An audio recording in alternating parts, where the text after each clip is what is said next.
वजीर आज़म, हम कतई इस गुनाह में शरीक नहीं होंगे। और ये हमारी हेडलाइन ज़ैन कुरैशी साहब की अहलिया के बारे में बिल्कुल भी काबिल कबूल नहीं होगा कि माएँ बहनें हम सबकी सांझी है। मैं समझता हूं कि हम सबको दोबारा सोचना पड़ेगा कि क्या हमने इस अमल में हिस्सा लेना है, इस सियासी अमल में हिस्सा लेना है, क्या हम इस ऐवान में आए। जनाब स्पीकर, आपने वक्त दिया, काम तो काम करने वाले कर रहे हैं। मैं इस अमेंडमेंट के हवाले से, क्योंकि इसी की वजह से काफ़ी शोर शराबा है, लेकिन एक बात कल रात से जिसका अपोजिशन लीडर ने भी आपको सराहा, और जैसे पहले पार्लियामान पे जब हमला हुआ तो जो आपके इक़दामात थे उस पर हम, क्योंकि as the custodian of the house हम तमाम मेंबरान आपकी तरफ देखते हैं। हमारे लिए ना, मैं बहुत एहतराम से कहूँगा, हमारे लिए वजीर, इवन के वजीर आज़म से भी ज़्यादा इस हाउस के अंदर जो स्पीकर का मनसब है, हमारे लिए, हम मेंबर्स के लिए वो सबसे काबिल एहतराम है। और हम as the custodian of the house आपसे यही तवक्को रखते हैं कि आप हमारे हकूक का ख्याल रखेंगे। कल रात से एक खबर चल रही थी हमारे फेलो कॉलीग ज़ैन कुरैशी साहब की अहलिया के बारे में। उसके हवाले से आज ऑपोजिशन लीडर साहब ने जो बात की और आपने भी उस पर एक्नॉलेज किया जो रात को बात हुई, हम इसकी भरपूर तरीके से एक हुकूमत से भी और आपसे भी इन्वेस्टिगेशन चाहते हैं कि ये बिल्कुल भी काबिल कबूल नहीं होगा कि माएँ बहनें हम सबकी सांझी है। अगर फरहाल तालपुर साहिबा के साथ ये हुआ, मरियम नवाज शरीफ साहिबा के साथ ये हुआ, तो उसका ये मतलब नहीं कि हम भी इस तरह इस गुनाह में शरीक हो। हम कतई इस गुनाह में शरीक नहीं होंगे। और ये हमारी किसी की रेड लाइन, कोई उनका लीडर जरूर होगा, लेकिन हमारा खानदान, हर मर्द का जो खानदान है वो उसकी रेड लाइन है, चाहे वो उसकी बहन हो, उसकी माँ हो, उनकी अहले खाना हो। तो इस पर एक मुकम्मल तौर पर इस ऐवान को बताया जाए कि इसकी क्या हकायक है, क्या वो फेक न्यूज है या वो उसके अंदर हकीकत है। तो फिर मैं समझता हूं कि हम सबको दोबारा सोचना पड़ेगा कि क्या हमने इस अमल में हिस्सा लेना है, इस सियासी अमल में हिस्सा लेना है, क्या हम इस ऐवान में आए, और क्या इस ऐवान में आकर हमारे अगर अहले खाना का हम तहफ़्फ़ुज़ नहीं कर सकते तो मैं बहुत माजरत के साथ कहूंगा कि फिर हमारा यहां पर आने का कोई फायदा नहीं है। जहां पर रहा सवाल अमेंडमेंट का, तो मैं पिछले हाउस का भी मेंबर था जब हमने supreme court practice and procedure bill pass किया था। उस वक्त तहरीक इंसाफ के जो ऑपोजिशन मेंबर्स थे उन्होंने बहुत शोर मचाया, लेकिन वही सुप्रीम कोर्ट का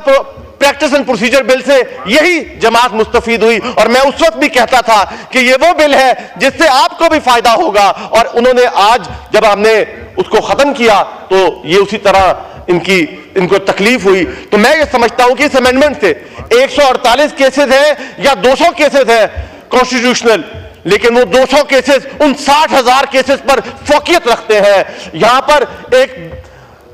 कोई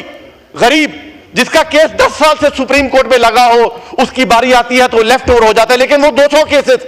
में रात को अगर इमरान खान साहब का, नवाज शरीफ साहब का या आसिफ अली जरदारी साहब का कोई केस आ जाए तो वो कॉन्स्टिट्यूशनल हो तो वो फौरन लग जाता है। तो इसीलिए ये हम उस अवाम के लिए कॉन्स्टिट्यूशनल कोर्ट बना रहे हैं जिस अवाम को ये रिलीफ मिल सके कि जो पिछले 50 सालों से दीवानी केस लड़ रहा है, जो अपनी जायदाद के लिए लड़ रहा है, जो अपनी बच्चे के कत्ल के इंसाफ के लिए लड़ रहा है, वो सुप्रीम कोर्ट जब इस्लामाबाद पहुंचता है तो उसको पता लगता है कि उसका केस लेफ्ट ओवर हो गया है, उसकी बारी नहीं आई है, उसका बेंच फिक्स नहीं हुआ है। तो ना हमें कोई बेंच चाहिए, ना हमें कोई,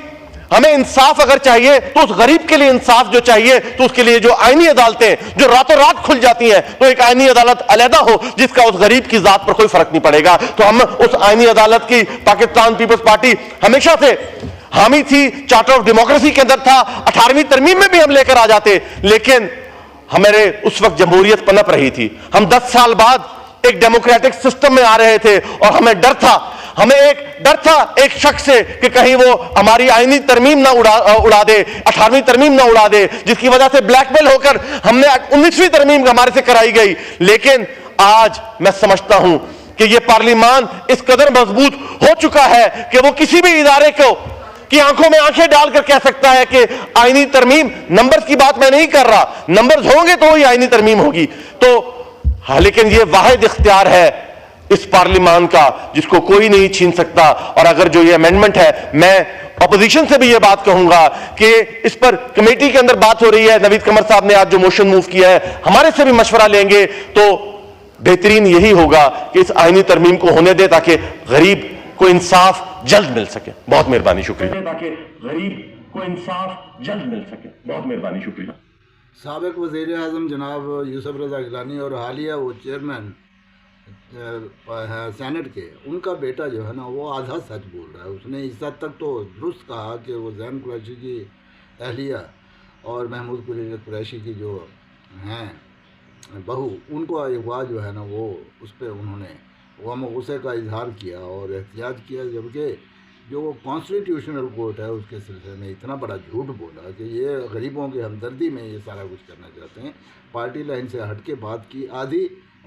پارٹی لائن سے بھی آگے بڑھ کے بات کی کہ وہاں کانسٹیٹیوشنل کورٹ الگ سے بنانے کی کیا ضرورت ہے اگر غریبوں کی آپ کو تکلیف ہو رہی ہے. غریبوں کا فائدہ تو اس صورت میں ہو سکتا ہے جب لوئر جوڈیشری میں اصلاحات کی جائیں, وہاں پہ ہونے والی ناانصافیوں اور وہاں پہ جو بازاری قسم کا انصاف ہے جس کے متعلق کہا جاتا ہے, عرف عام ہے, زبان زد عام ہے کہ وہ وکیل کیا کرنا ہے جی جج ہی کر لو, تو وہاں ٹھیک کرنے کی ضرورت ہے. اوپر تو صرف یہ ہے کہ وہ بنا دیا جائے جناب, بینچ الگ سے بنا دیا جائے کانسٹیٹیوشنل میٹر کے لیے, اور پھر اس بینچ کی تشکیل بھی کابینہ کے ہاتھ میں دینے کا مطلب یہی ہے کہ کابینہ کے ارکان, کابینہ یا جو اعضاء ہیں قومی اسمبلی کے ممبران, ان کے ہاتھ میں دے دیا ہے کمیٹی بنا کے. تو وہ ایسے ہی ہے جیسے یہ اب صرف ووٹ لینے کے لیے بچوں کو اغوا کر رہے ہیں, والدین کو سینیٹرز اور قومی اسمبلی کے جو ممبران ہیں ان کو مجبور کرنے کے لیے کہ ووٹ ان کی مرضی کے مطابق دیا جائے. تو اس وقت کیا کہا جائے گا کہ وہ جو بینچ بھی اگر بنانا ہے تو اپنے مخصوص ججز کی مرضی کا بنانا ہے, اور پھر یہ کہ جو جج ان کی مرضی کے مطابق گورنمنٹ کے حق میں کام نہیں کرے گا, فیصلے نہیں کرے گا, تو اس کو ٹرانسفر کر کے سزا دی جائے گی. اور پھر یہ کہ صرف اور صرف چیف جسٹس کو ایکسٹینشن دینے کا پہلے زور لگایا جا رہا تھا, جب اس پہ بات نہ بنی تو پھر انہوں نے یہ کیا کہ اب جو ہے نا وہ جسٹس منصور علی شاہ وہ سپریم کورٹ کے جج نہ بن جائے. تو یہ ہے ان کی نیت کی برائی جس کی وجہ سے ایسی باتیں کر رہے ہیں, الٹے سیدھے زور لگا رہے ہیں. کرنے والے کوئی اور ہے, ذمہ داریاں یہ لے رہے ہیں, جو کرتے ہیں وہ کبھی ان کو کر دیتے ہیں ایسا کہ چور وزیر اعظم بنا دیتے ہیں. ان کے والد کو سزا سپریم کورٹ میں دلائی اور وزارت عظمیٰ ان کے ہاتھ سے چلی گئی. اپنے صدر کے خلاف انہوں نے خط نہیں لکھا ان کی کرپشن کے حوالے سے, سر محل کے حوالے سے وزارت عظمیٰ لوز کر دی. یہ تو وہ لوگ ہیں کہ قوم اور وطن کی وفاداری سے زیادہ اپنے پارٹی کے سربراہ یا اپنے جو ان کے پولیٹیکل جہاں پہ ان کے مفادات ہوتے ہیں ان کے